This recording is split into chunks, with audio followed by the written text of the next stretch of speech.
Hello and welcome to Suzi's Book Bag, hosted by me, Suzi Fay. Today's bag comes courtesy of the Arts Council. It's very well used. I think I must have toted things around in this bag for some time. But if you look down the words on the bag, underneath music theatre, you will see visual arts, and that's why I've chosen this bag for today's guest, because we are going to be talking about modern art with a very distinguished art critic, Charles Darwent. I think I heard him just breathing there, so he's dying to get in the book bag.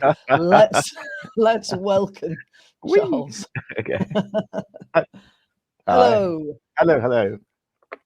Well, obviously you were our wonderfully distinguished art critic on the Hugely. Independent on Sunday for a long Yes, time.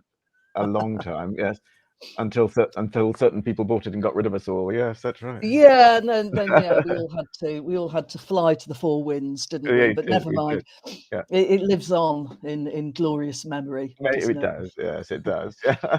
Did you have any great memorable exhibitions that you went to during that time, or great trips that you went on?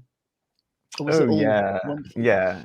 It's kind of a blur, but yeah, no, there certain things I really remember. Oddly enough, kind of little things. Like there was a show of Ian Keir's Dust Balls at Tate Modern, and Right. I just went along thinking, what's this all about? And it was just fantastic. I was completely converted to dust balls. Yeah. Excellent. Well, we will be talking about your new book, which I think is just out, Yeah. Surrealists in New York. And I was, well, I was quite taken aback, actually. It isn't what I expected, but then my view of Surrealists is still melting clocks. So, Yes. I'm not It- that well read in the subject. no, But those this is those more posters we all had as teenagers on our bedroom walls. Yeah, that's right. Things hanging from exactly. trees. Yeah. Exactly. Mm. And I did know the work of Leonora Carrington, and she definitely went to New York at this time. But this book introduced me to somebody that I'd never heard of. And I Mm. guess it's slightly your point in writing the book. Yeah, But this is Stanley Stanley William. Yeah. Hater. Yes. Mm, Yeah. If we'd been printers, we would have heard of him. He's very famous in print land, but he's mm. kind of not known as a painter at all, and certainly not as the person who introduced surrealism to the abstract expressionists. Yeah, so So that was it's a kind of missing piece of the jigsaw in yeah, the history of art. I think so. Yeah. Tell us a And, bit about him as a person. well, he was a chemist and geologist by training. He wasn't an artist at all, and for some kind of he was English. He was very English. When you hear his voice, he was interviewed quite a lot. He's got one of those sort of old BBC voices, and a bit drawly.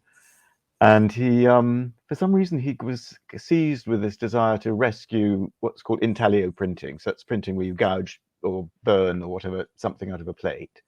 Don't know why. Nobody knows why.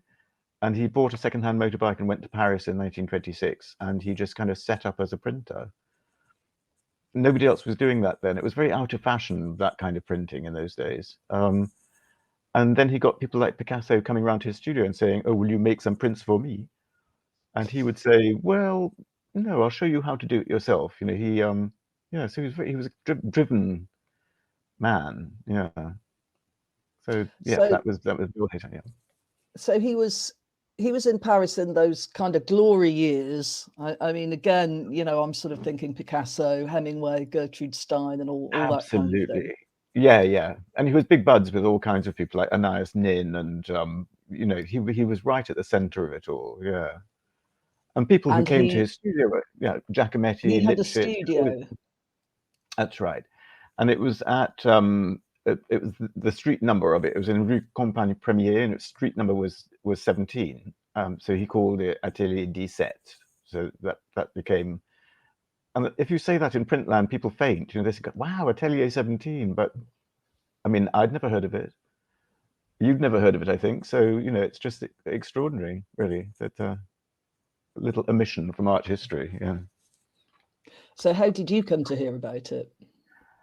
I was writing a book about Josef Albers, the great Bauhaus artist, and I came across it in a mention. I thought, this is obviously a mistake. Something of this potential importance can't just never have been written about. And then I found out that it was. It had just never been written about in this way. And it took a lot of ferreting around. It took me 4 years to write it. Yeah, it's full of information, that book, isn't it? I just Yes, reread it. and a lot of notes, a lot of artwork, which is, I guess, has been kind of diligently sought out, so that I mean, there's an extensive plate section so that we can see the way the art develops. Yes, yeah, absolutely. And so it's been brilliantly put together, and you can see. I suppose the takeaway that I got really is the idea that artists are always kind of looking at over their shoulder at other artists, and what can seem to be unbelievable originality in the case of Jackson Pollock, you can actually Yeah. trace back. Yeah, and I don't think that's to belittle Jackson Pollock at all. I mean, I think that thing of inspiration has been there for as long as there's been art. There's been artists inspiring other artists, and I think one of the problems since the war has been the way that abstract expressionism was made out to be American, and that was a kind of Cold War thing. It had to be the opposite of Soviet art.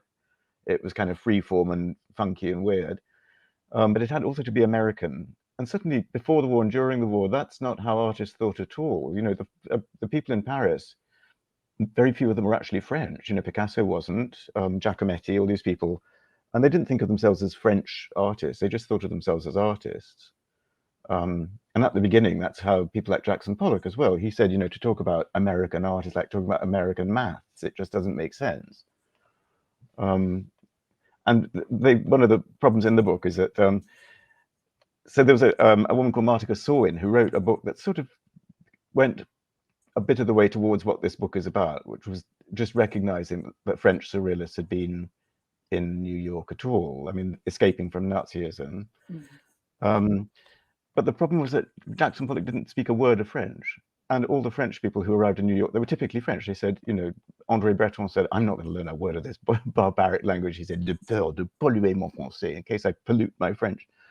So how did this happen? Well, it couldn't have happened in literature or poetry, but it could happen with artists because they just watched each other, at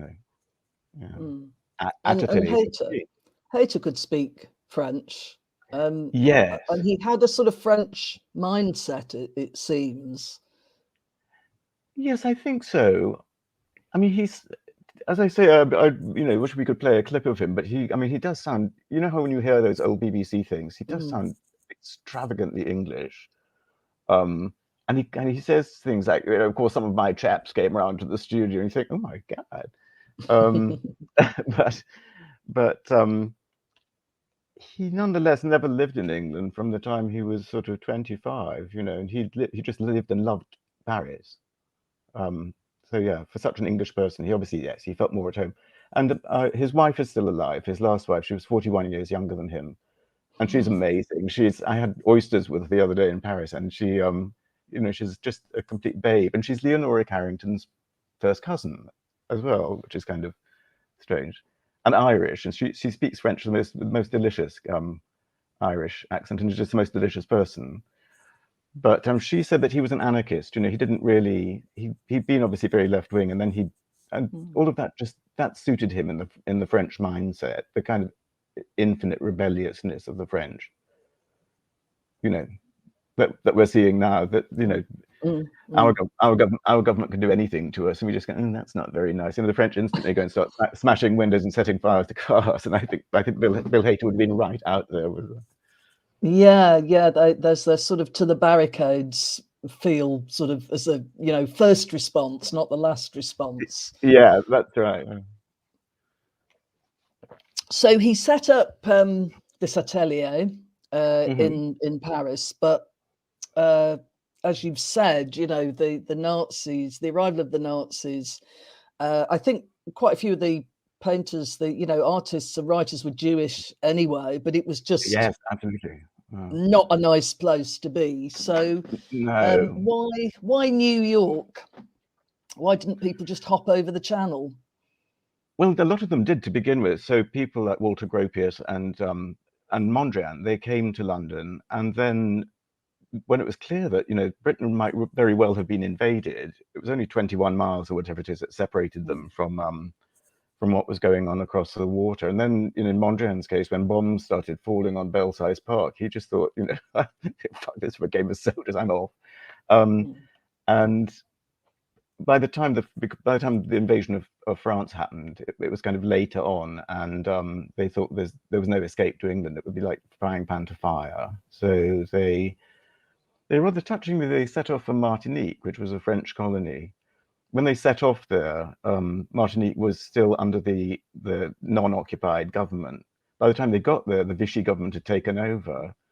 And so they found that they weren't welcomed at all. And they were just as nasty French people were just as nasty to French Jews as anybody was to any Jews. It was a pretty nasty stuff. Yeah.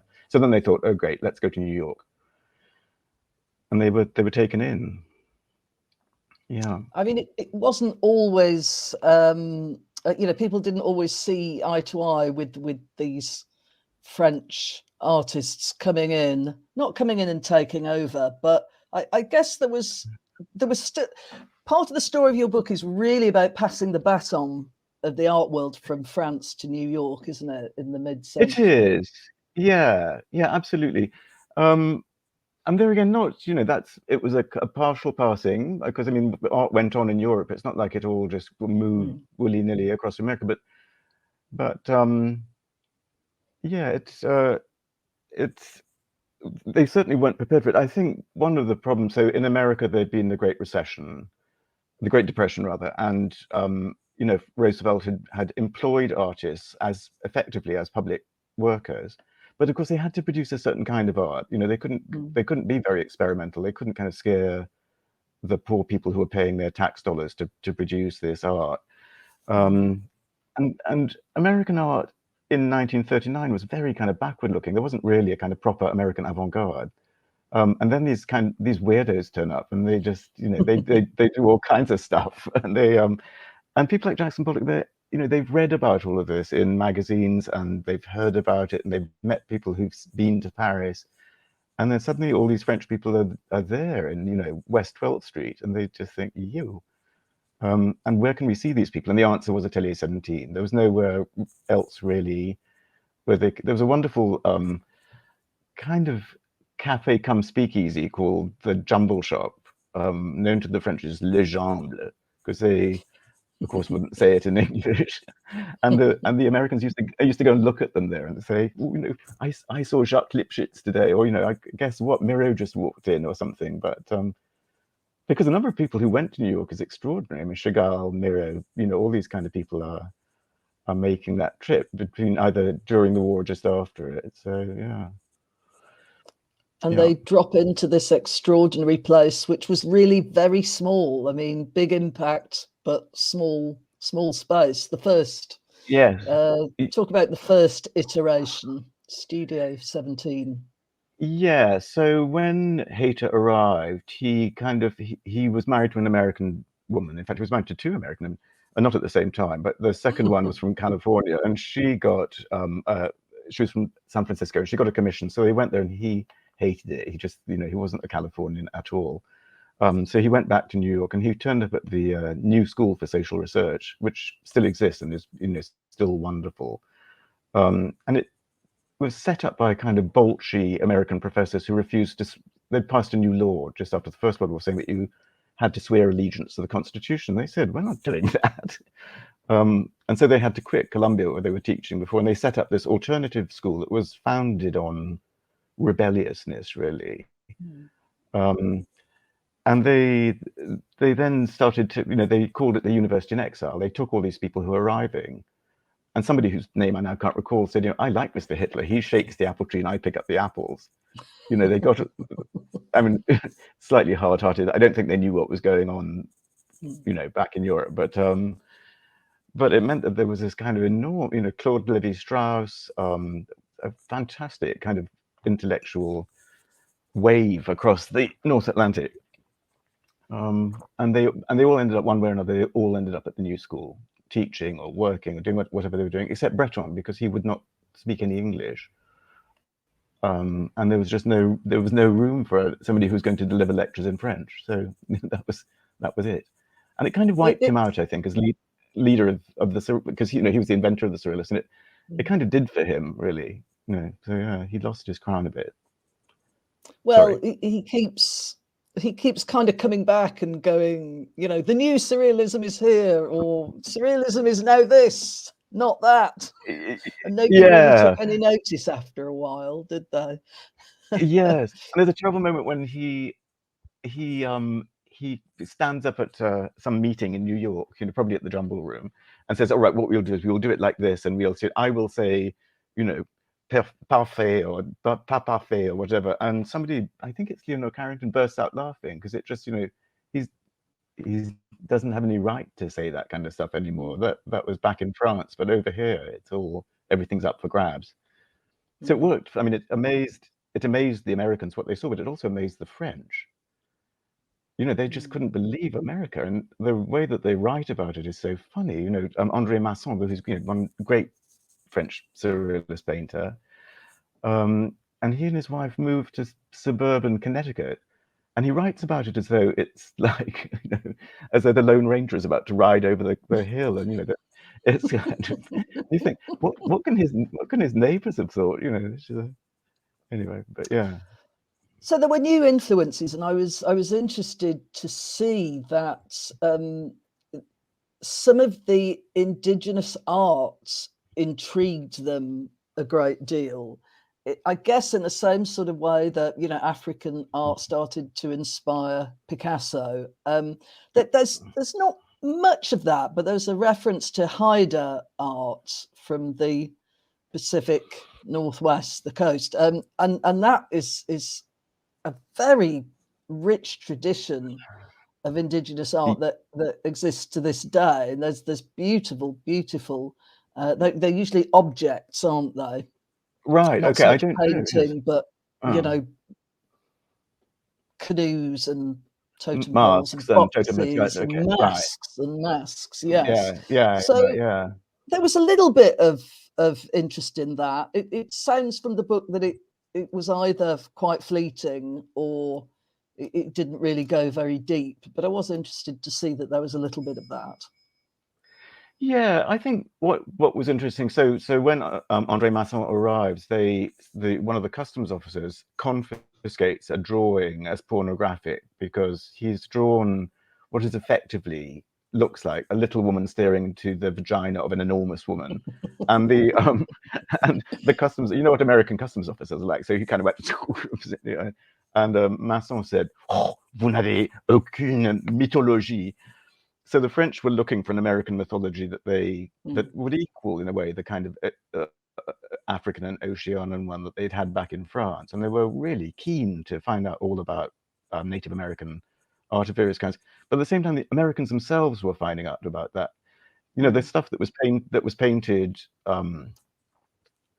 by the Works Progress project, the stuff that the sort of New Deal art. They painted. It was very white. You painted cornfields and wooden buckets and rocking chairs on, but there wasn't any kind of First Nations stuff. They didn't really get to deal with that at all.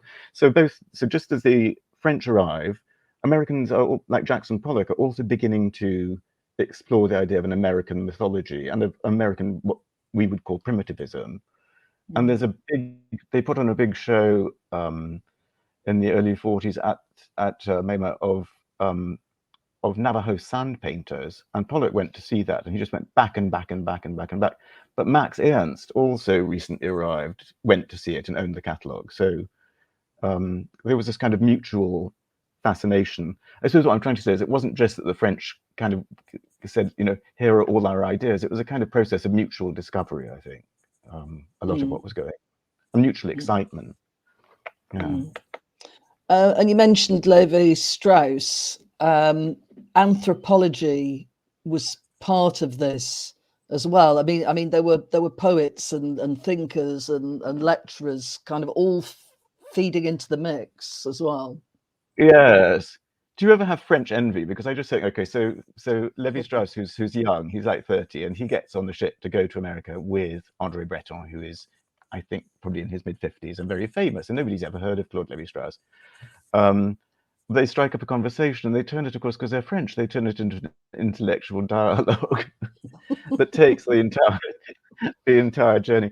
And it's about whether art can simply be anything that comes out of your unconscious, or whether there needs to be a kind of conscious element in it. So, you know, your unconscious can provide, but through things like automatic writing, automatic painting, whatever, it can provide the groundwork for it, can provide the subject, but you then have to turn that into an artwork, otherwise it's just gobbledygook. Was more or less what Levi-Strauss said. Yeah, so there was this big, there again, Levi-Strauss absolutely said that it was meeting the Surrealists that really honed his own particular view of anthropology. There was a fascination with otherness, for unlikely juxtapositions, all that kind of stuff. Yeah. I spoke to his wife as well, Monique, and she's also still alive. All these people, they just go on living forever, you know. Yeah. Art must keep them alive in some way, keep them firing on all cylinders in some way. I mean, to go back to the melting clocks, I mean, this is, you know, the idea that surrealism is bubbling up from the unconscious, and it's connected to Freud, I guess. But there's a kind of switch, isn't there? There's a move from Freud to Jung in the ideas behind it. So perhaps you could talk a little bit about the implications of that. Sure. So, I mean, I think the first generation surrealism, what you did was, it was what they call oniric surrealism. So it was images of dreams. And Dali at least purported to have dreamt melting clocks or whatever, you know. But of course, the thing about that is it takes an awfully long time. And he'd been to proper art school in Madrid, you know, he'd been to the Bellas Artes, he knew about perspective, he knew about color theory and all that kind of stuff.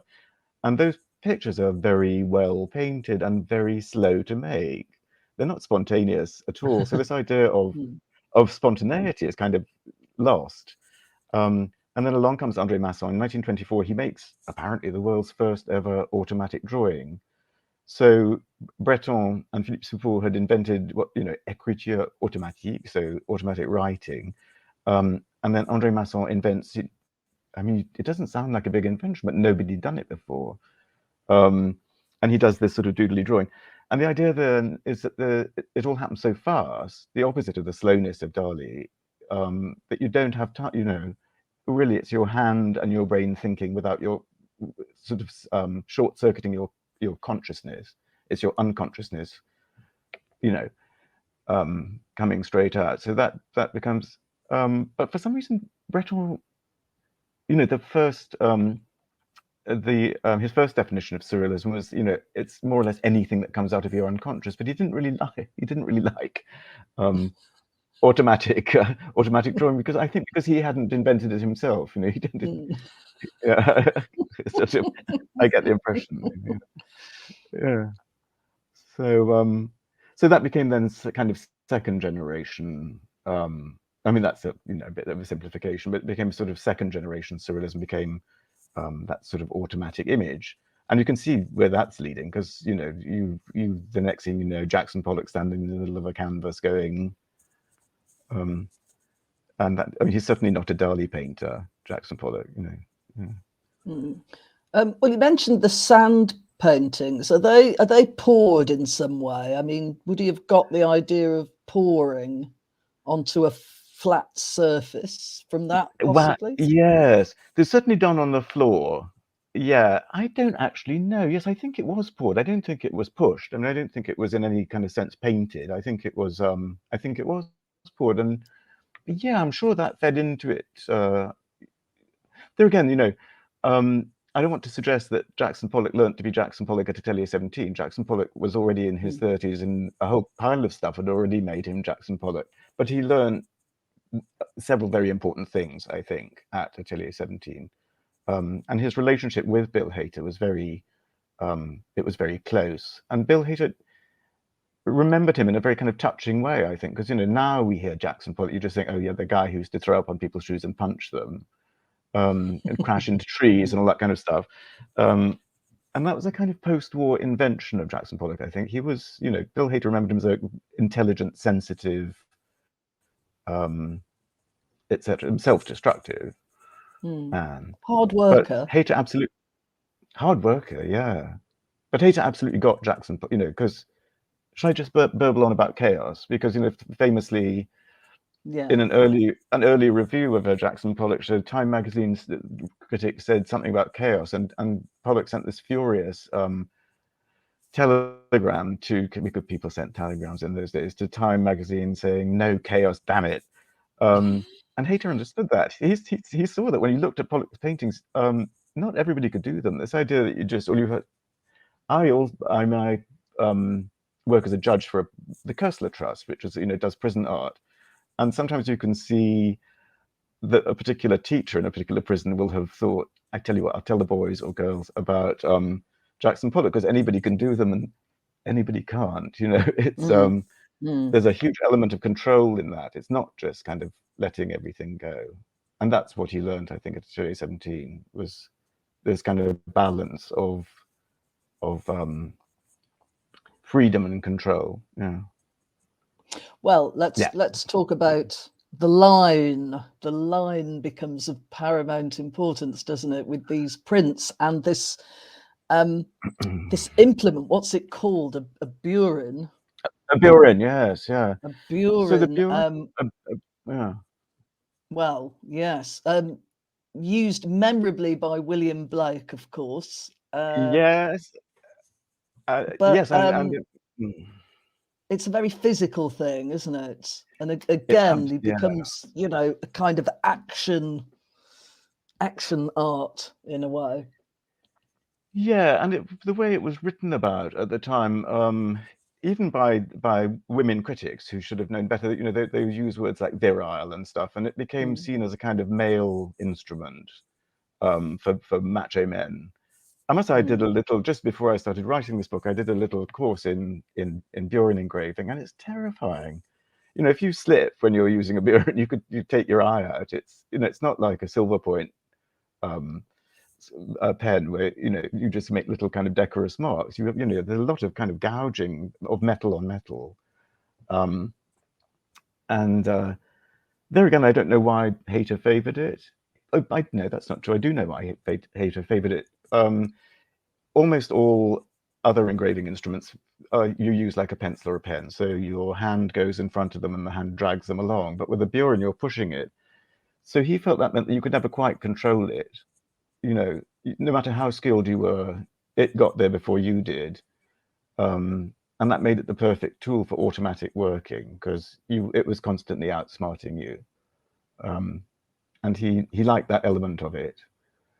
And Brian, not many people. So Robert Motherwell went to Atelier 17. He hated it. He was terrified of the bureau. And I think, like me, he was rather kind of mild-mannered person. Really didn't like it at all. But made his first really great work. I think work that went on influencing his paintings hugely, was made using a bureau in Atelier 17, even if he said he hated doing it. And of course, later in the book, Louise Bourgeois, who says, you know, I was terrified of it. And yeah, so it's interesting. Yeah. It was like a little laboratory, really, wasn't it? And it wasn't about just making prints. It was about exploring ideas and experimenting, and I guess looking over your shoulder a little bit to see if somebody else was solving a problem better than you were. Yeah, absolutely. And I think at one point I seem to remember that Hader says, when he was an old man, he said, you know, I made 5,000 plates. You know, I made 800 myself and I helped with 5,000 more. And he doesn't talk about the number of prints he's made. He talks about the plates. And what happens at Atelier 17 in New York, I think, certainly, is that's, you know, it's hugely experimental. And what's experimental, well, you might print it off if you want to, but the main thing is actually you're making low relief sculpture, and I think that's why so many sculptors came out of Atelier 17, Louise Bourgeois being one.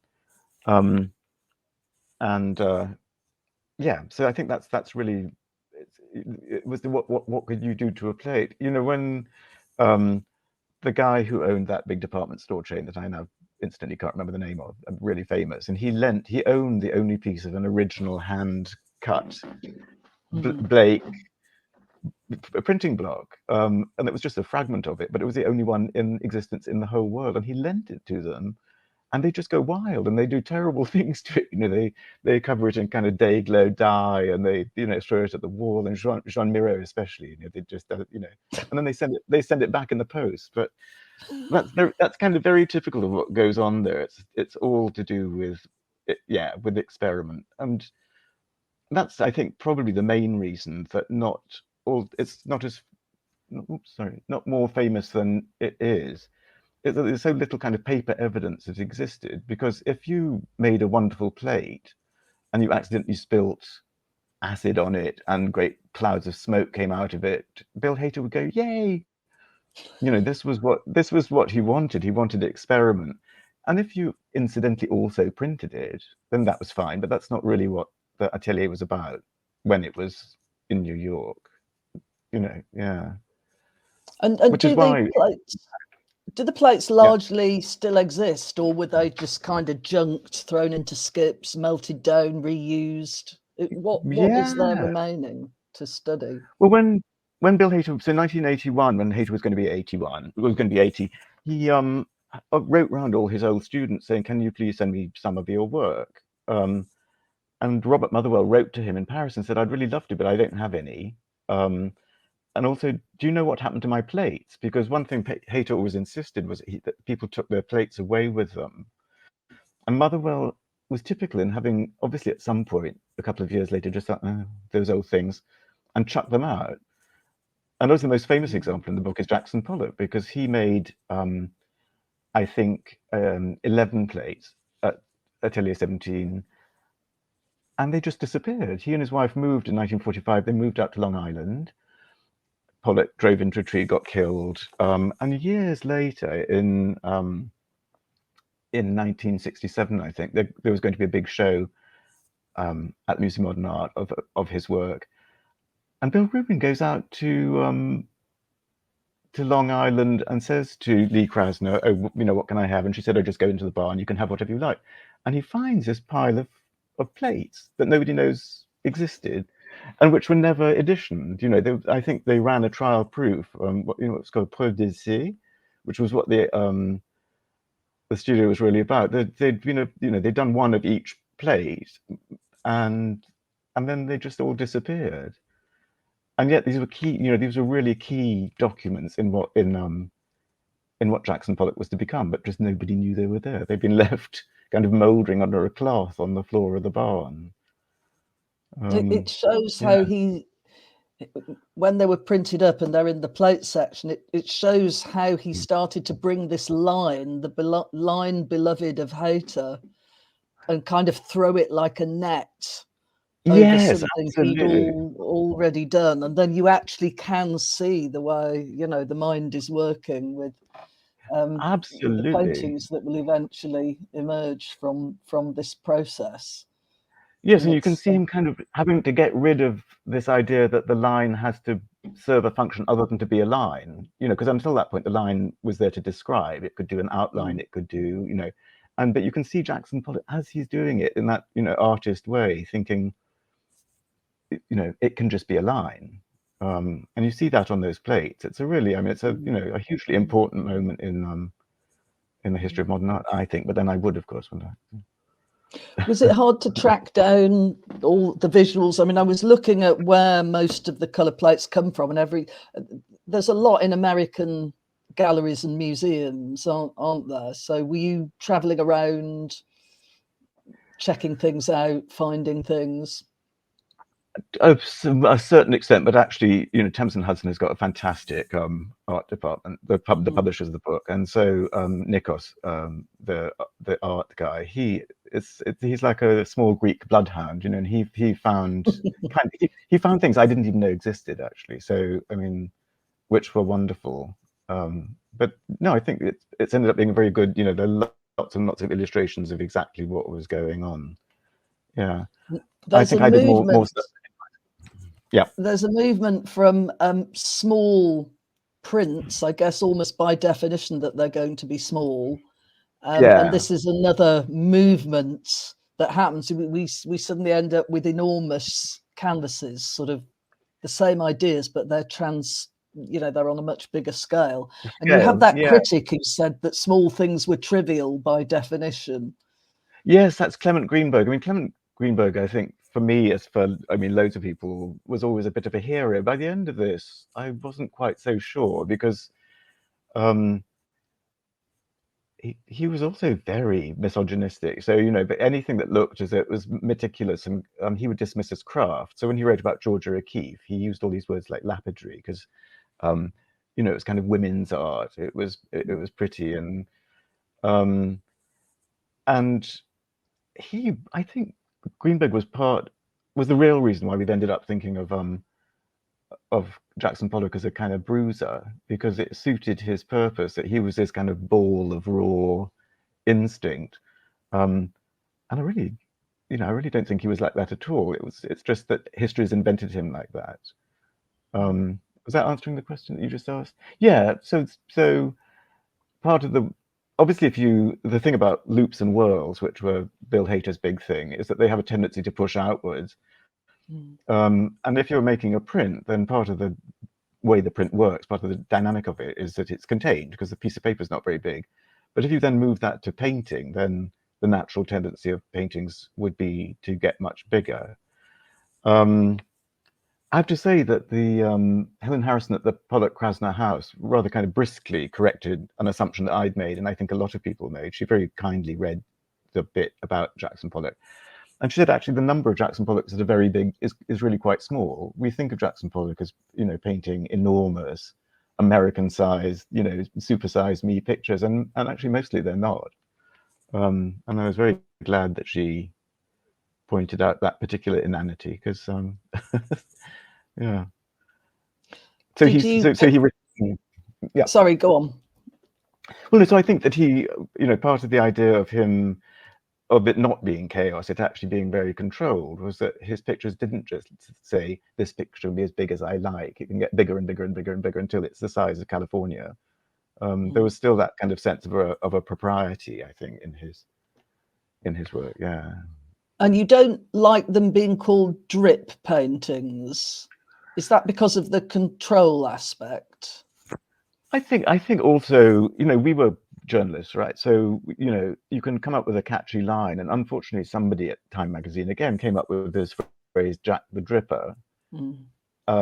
Who could, I mean, come on, subs up and down the world must have rejoiced at that, because it's just such a good name, but it's also not true. He dripped, he threw, he flung, but all of these things seem to suggest a lack of control, whereas what he saw in his own work and what Hayter saw in his work was just the opposite.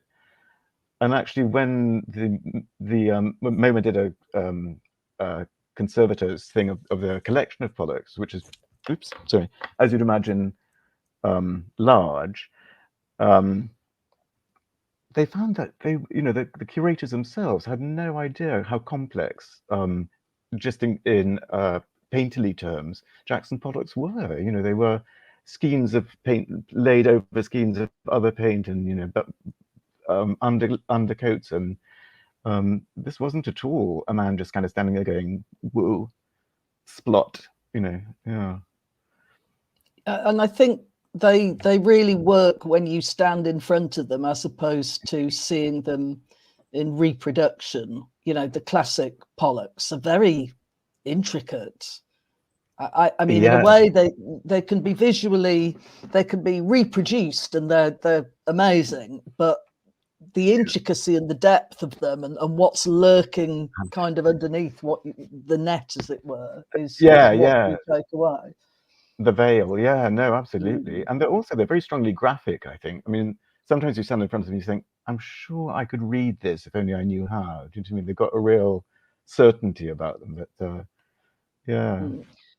And I was very struck with one kind of link that you draw with Hayter and his prints is that he would move things around and work from different angles. Yeah. And we see art as this way up.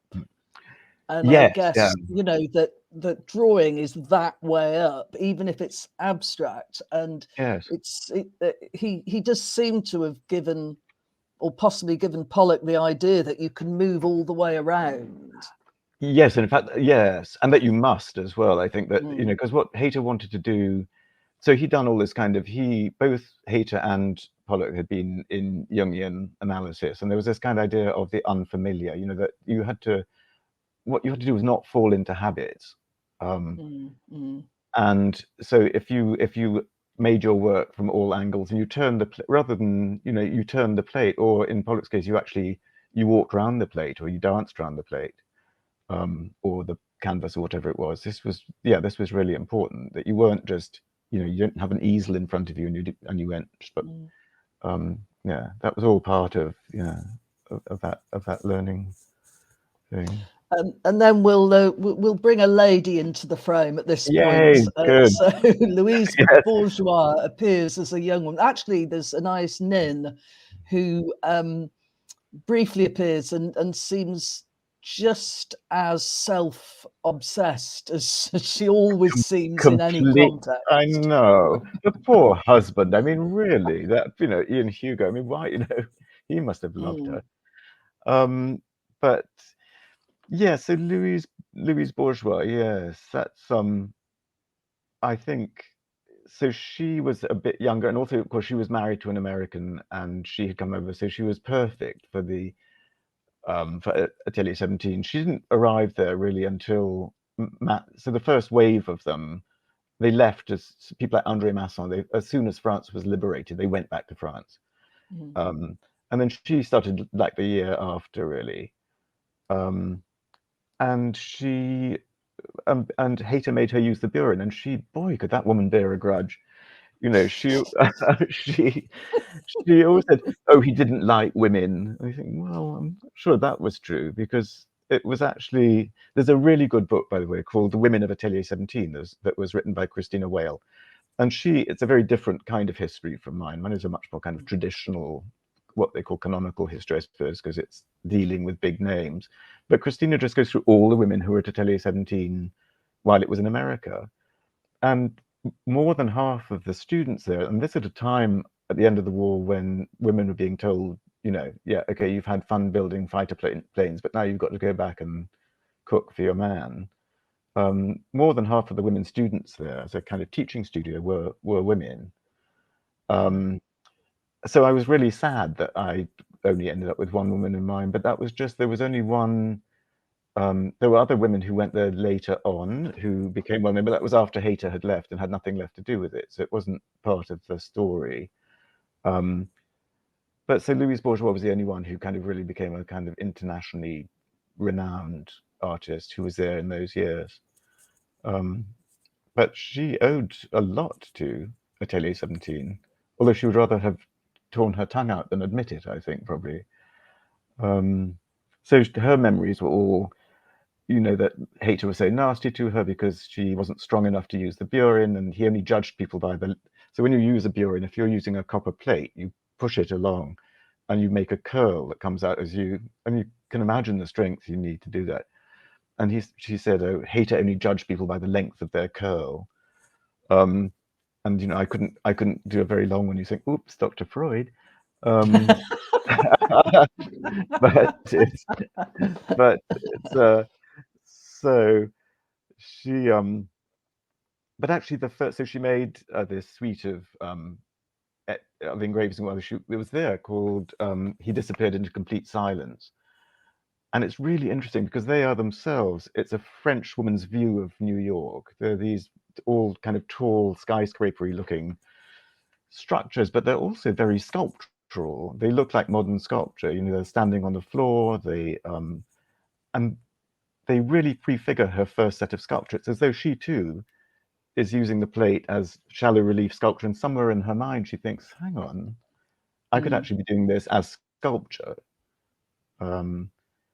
But she would never, have admitted that Hayter, had this. And right at the end of her life, well, I mean, not at the end of her, well, it was towards the end of her life, in the 90s, she produced this print that was called, An Answer to William Hayter. And then finally one called Le Cauchemar de Hayter, Hayter's Nightmare. And it's like a sort of girly print because it looks like crochet and it's made using no strength at all. And all this kind of stuff. You just think, oh, let it go, lady. It's just, He was dead by then. Yeah, it was dead. Yeah, in a way, it's kind of flattering that she hated him so much. But hating Hayter. So I wanted to ask you about something that's been a bit of a bugbear of mine, actually. From the last couple of times I've been to both Tate Britain and Tate Modern, well, certainly Tate Modern, given that your book is very much about this happened and that happened and these people met and this thought moved in this direction and people learnt from each other, the last time I was at Tate Modern, there just didn't seem to be any through line of art history. It seemed to me that you couldn't really learn much art history at Tate Modern. It's just like, here's a room of weird stuff. Here's a room of cool stuff. Here's a room of stuff that's cool and weird. And and you just go around going, oh, wow, oh.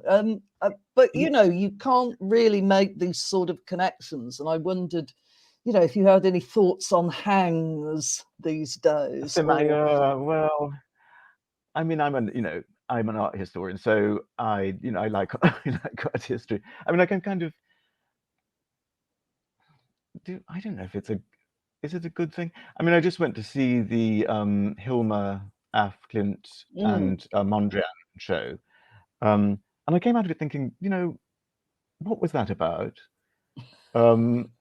They were both they more or less overlapped in their lives. They were both apparently abstract painters, although the word abstraction would have meant utterly different things to the two of them. They were both European. They'd both been theosophists when they were younger. And I had to review it and I thought, what do I say? And in the end, I just thought, actually, it's kind of a good thing. I don't know what that show was about. So I think you can just project onto it whatever it is that it just makes you think, I suppose.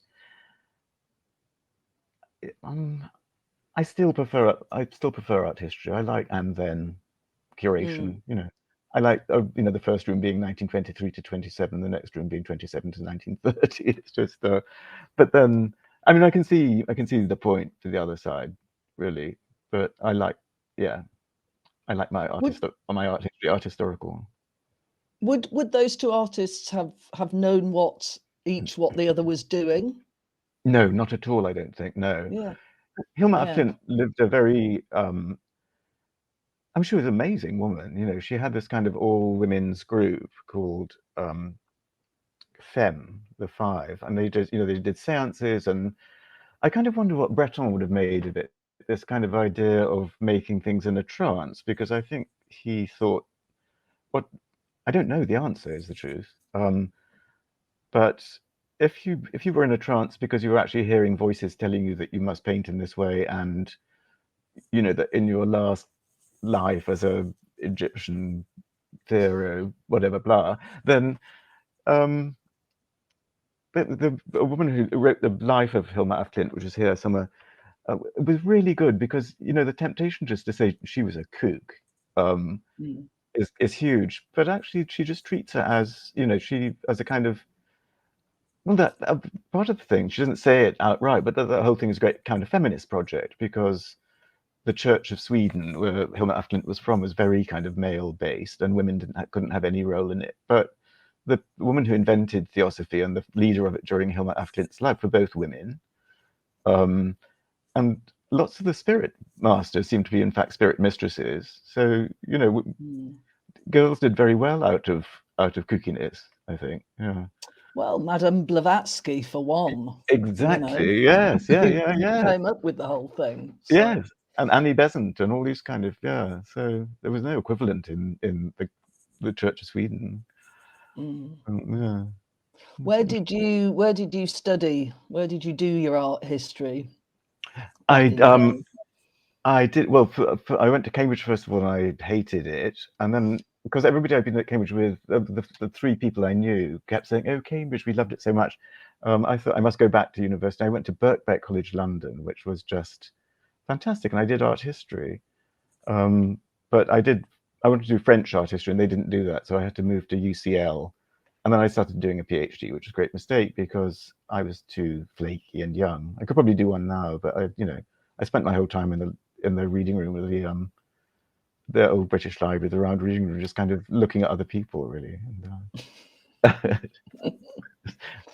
And do you have a particular period that you specialize in, or a particular artist that you very much love?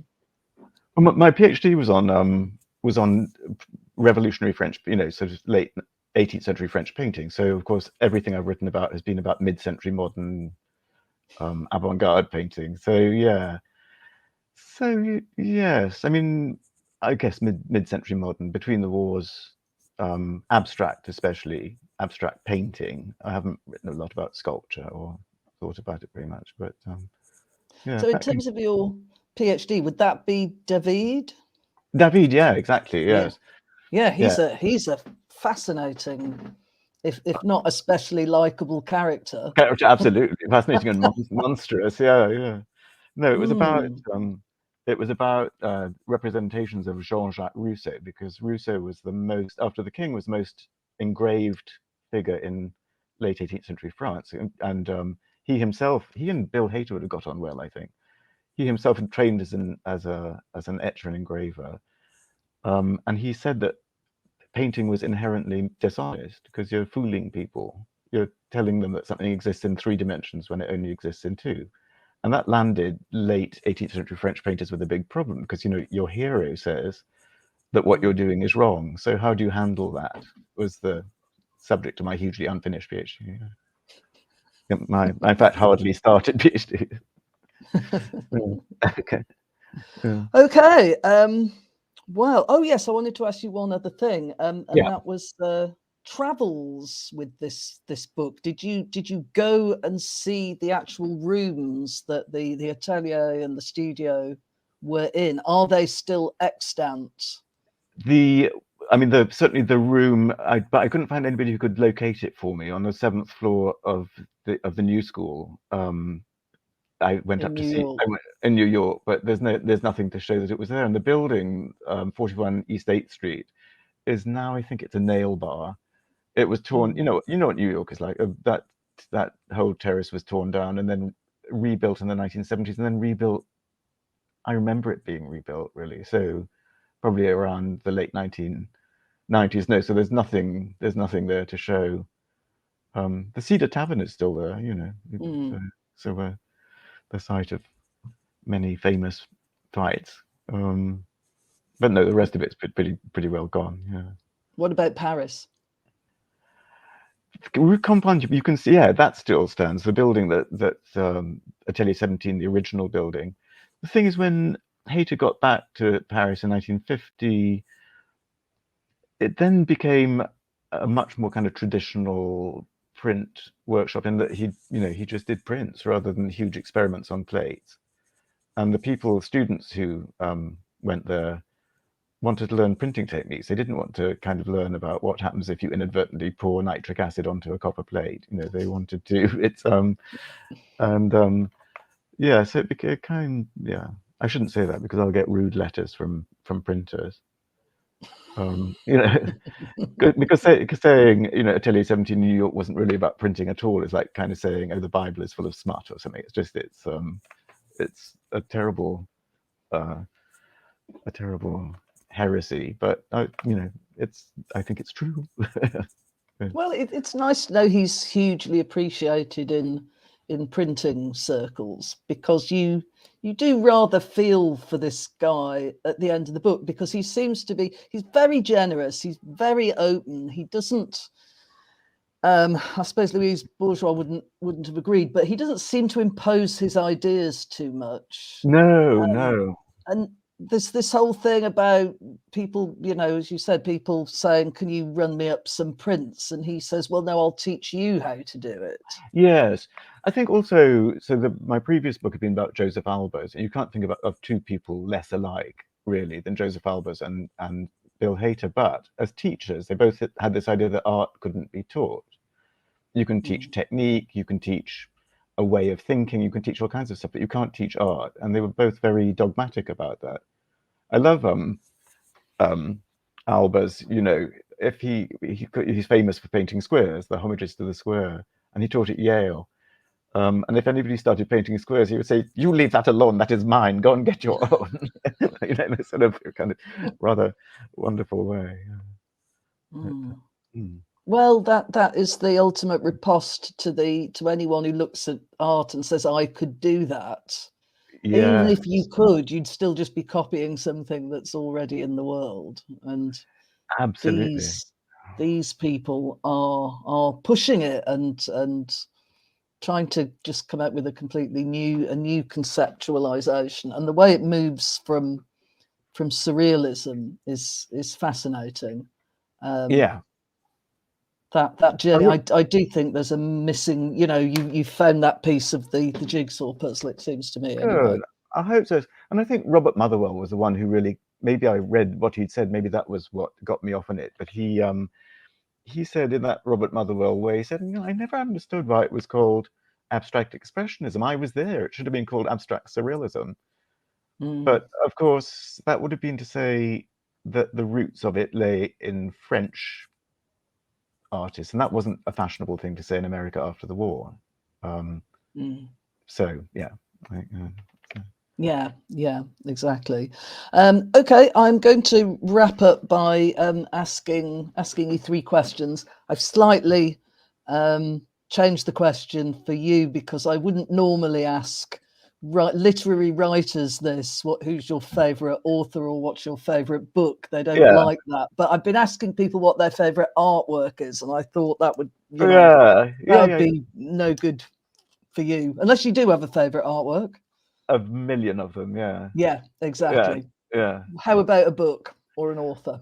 Well, I kind of, it sounds so cliche, but it would be Proust because so during lockdown, because I'm very shallow and flaky, I had never managed to read Proust. And my Aunt Mary's husband, Patrick, used to say, "Oh, you've got to take it at a gallop." And he would read it all the time, like painting the Fourth Bridge. So he'd read other stuff. He'd always be reading Proust in the background. When he got to the end, he'd, start again. And I just thought, I got terrible kind of envy. I just felt so stupid and klutzy. And then during lockdown, I thought, right, if this doesn't make me do it, I'll never do it. And I finally read À la recherche du temps perdu, and there was a great moment sitting there looking through that window. Do you remember lockdown? How weird it was when we were, yeah. And I was sitting there and I was reading about Tante Leonie, who's the kind of aunt figure in the first bit, and Is she the hypochondriac? Huge hypochondriac, yeah. Yes, yeah. And she's always kind of looking at him and thinking, there's somebody walking down there with a dog. I've never seen that dog before. And I just formulated that thought myself. Somebody walked their dog down Dorset Road, and I thought, oh my God, I am a figure in Proust. I'm an old aunt in a bed, and then I couldn't stop reading it. Really, it was just amazing. So he's 100 in French, people. the original. I'm trying to do that now, but it will take me the rest of my life because my French isn't very good. But it's you got to try. Right. And so, is there anything that you apart from that you should have read by now and you haven't read? Because Proust is coming up with other people. Other people are now saying, "I should have read Proust and I haven't." Yeah, well, we need another plague, I think. I also read Moby Dick. I read all these things that I'd never read during lockdown because just thought, I've never read the Bible, actually. I think, given that it's the kind of, I've read little bits of it that you kind of learnt at school, but I do feel maybe one should read the whole thing because it is the kind of text of Western European civilization, whether you like it or not. So So it's either that or Finnegan's Wake, and I think the Bible's probably easier. Yeah, I try. more stories. I mean, Finnegan's Wake is a dream world, isn't it? So maybe I haven't read that it. would maybe it would tie in with surrealism. I haven't read it either. The only Yeah. thing that I always remember, again from working in a newspaper office, is it doesn't have an apostrophe. And if we mentioned it, the subs would nearly always, on the final proof, put, "Oh no, that needs an apostrophe." So I would Oh, always have to go wow. back in, Oh just no, how check that nobody funny. had put an apostrophe in, and take it out again. Oh god, yes, that was a And the other one is nightmare. Howard's End, no apostrophe. So, it sounds I silly, didn't but know the subs would that. always Oh, let's put it back in. put Yeah, it back yes. in, like, no. Yeah. So that's the nearest I've got to Yeah. Finnegan's Wake, Okay. knowing what the title is. Right, okay. I've read Ulysses. Yeah, Yeah. that's not too hard a read. No. And finally, what's the funniest feedback you've ever had, or the strangest feedback about your work? And this, Oh, I took it off the wall of my loo because it's ah, a letter of extreme rage from a very well-known British land artist, and I thought I'd been rather nice about their gender indeterminate work, but they obviously didn't think so. And I just got this thing, and I had a vision of them sitting there with this pile of. It's written in pencil, but it's written with what you know, a zeugma, if that's how you pronounce it, or zeugma.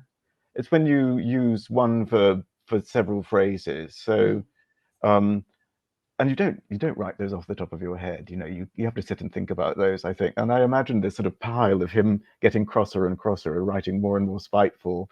It's you only said him. oh, Them. yes, them. Sorry, yes, yes, eek. But it ends, "You are both, but it's worse to be an amateur than a cynic." And I thought, ow, that was so meant to hurt. Yes. It's so meant to hurt that actually it made me laugh, and that was nice. So it's hung in my loo ever since. Next to a postcard from Leon Kossoff, who I really admired as an artist, and who just wrote, "Dear Charles Darwent, thank you." And I think that was maybe the nicest thing I ever had as a critic. So they kind of glare at each other from. I once got something, I don't think I kept it, and it was from a poet who took against something that I'd written or done. And it called me Sue. It was a play on my name.